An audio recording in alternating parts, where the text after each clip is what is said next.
Hello friends, GK गुरुजी अड्डा के YouTube platform पे मैं शैलेश आप सभी का हार्दिक स्वागत करता हूं। प्यारे साथियों, जैसे कि आप सभी को पता होगा, लगातार सीटेट की तैयारी आप सभी को करवाई जा रही है।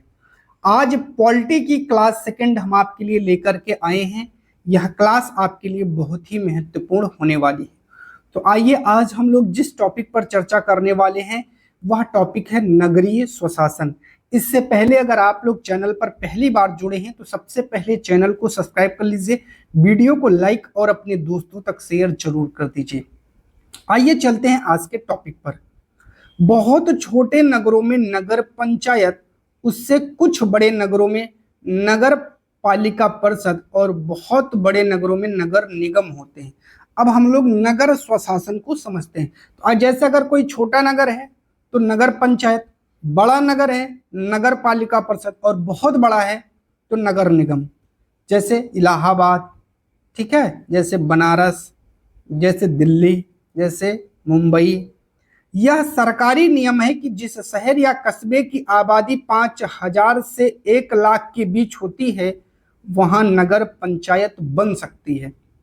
मतलब 5,000 से 1 लाख के बीच में अगर जनसंख्या है तो वहां पर नगर पंचायत बनाया जा सकता है। 5,000 से 1 लाख तक की जनसंख्या वाले शहर में नगर पंचायत बनती है। एक नगर पंचायत में सदस्यों की संख्या 10 से लेकर के 24 तक हो सकती है, याद रखना है। 1 लाख से 5 लाख तक की जनसंख्या वाले शहर में नगर पालिका परिषद बनती है। नगर पालिका परिषद में सदस्यों की संख्या 25 से 55 तक हो सकती है। और अगर 5 लाख से अधिक जनसंख्या वाले शहर हैं तो उन्हें नगर निगम के नाम से जाना जाता है। और नगर निगम में सदस्यों की संख्या 60 से 110 तक हो सकती है, ये आपको याद रखना है। आगे बात करते हैं। जो राज्य की सरकार है वह नगर पालिका परिषद या नगर निगम को भंग कर सकती है। ये राज्य सरकार के पास अधिकार होता है। नगर पंचायत, नगर पालिका परिषद, नगर निगम के कुछ नियम कानून हैं और इन नियम कानून को राज्य सरकार के द्वारा बनाया जाता है, ये भी आपको याद रखना है। आगे बात करते हैं। नगर पंचायत, नगर पालिका परिषद या नगर निगम 5 वर्षों के लिए बनाई जाती है। इनका जो चुनाव होता है वो 5 वर्षों के लिए होता है। प्रत्येक नगर पंचायत, नगर पालिका परिषद, नगर निगम में कम से कम 1/3 महिला सदस्य और कुछ अनुसूचित जाति के सदस्य भी होते हैं, याद रखिएगा। नगर निगम का एक अध्यक्ष जो महापौर या मेयर कहलाता है, महापौर जनता द्वारा चुना जाता है। और नगर पालिका का जो अध्यक्ष होता है उसे नगर पालिका अध्यक्ष कहते हैं, याद रखिएगा। ठीक है, चलिए। हर नगर पालिका परिषद का एक मुख्य कार्यपालिका अधिकारी होता है। हर नगर निगम का एक आयुक्त होता है। मुख्य कार्यपालिका अधिकारी और आयुक्त ये जनता द्वारा नहीं चुने जाते हैं, इनको सरकार नियुक्त करती है और ये 60 साल तक के लिए होते हैं, ये आपको याद रखना है। यदि किसी वजह से नगर पंचायत, नगर पालिका परिषद, नगर निगम भंग कर दी जाती है तो सरकार द्वारा नियुक्त किया गया प्रशासक उसका काम संभालता है। जो सरकार द्वारा नियुक्त किया गया अधिकारी है वो उसको देखता है, याद रखिएगा। बात करते हैं वार्ड की। नगर पंचायत, नगर पालिका परिषद अथवा नगर निगम के सदस्यों के चुनाव के लिए नगर क्षेत्र को खंडों, भागों में विभाजित कर दिया जाता है। इस खंड या भाग को वार्ड कहते हैं, ये भी आपको याद रखना है। ठीक है, चलिए अगला टॉपिक है जिला प्रशासन। आइए समझते हैं। जिला प्रशासन की बात कर लेते हैं।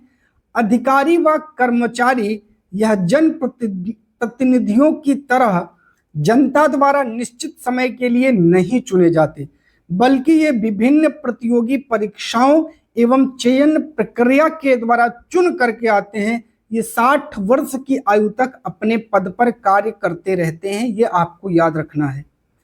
राज्य द्वारा बनाए गए नियम कानून और योजनाओं को जिलाधीश जिसे डीएम, तहसीलदार, लेखपाल जिले में लागू करते हैं।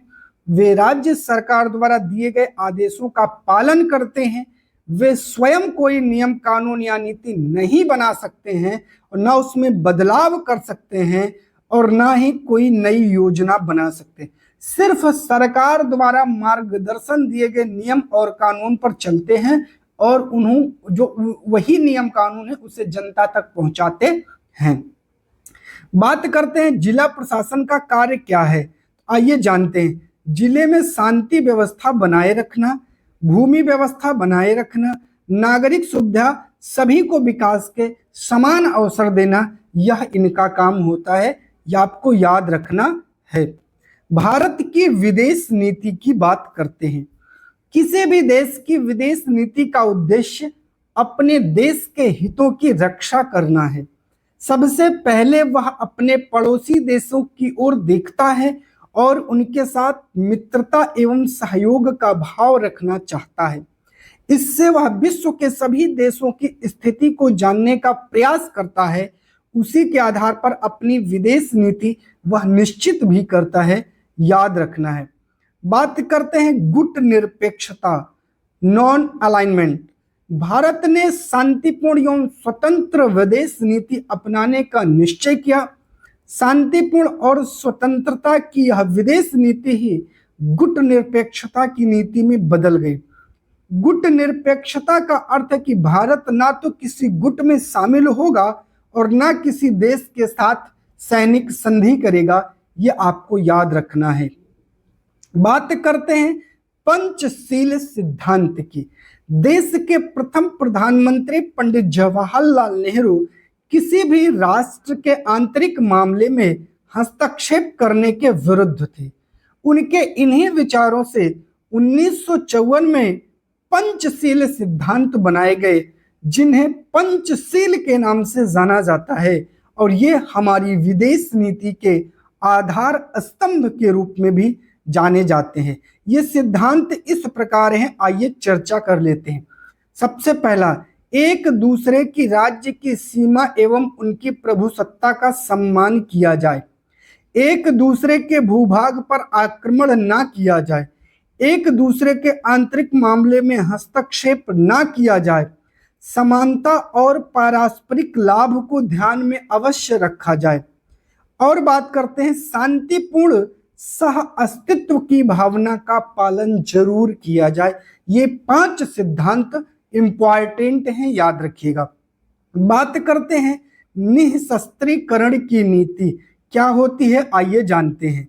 बात करते हैं विश्व में शांति बनाए रखने के लिए हमारे देश ने निःशस्त्रीकरण अर्थात शस्त्रों को कम करना, इसकी नीति का समर्थन किया।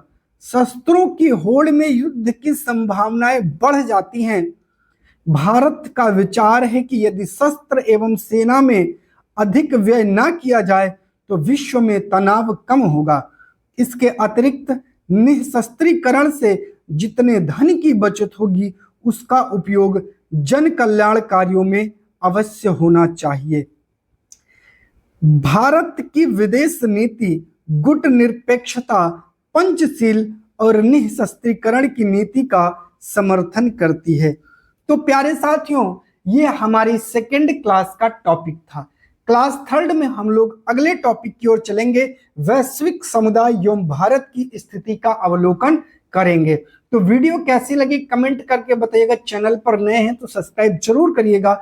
चैनल पर जुड़ने के लिए आप सभी का बहुत बहुत धन्यवाद।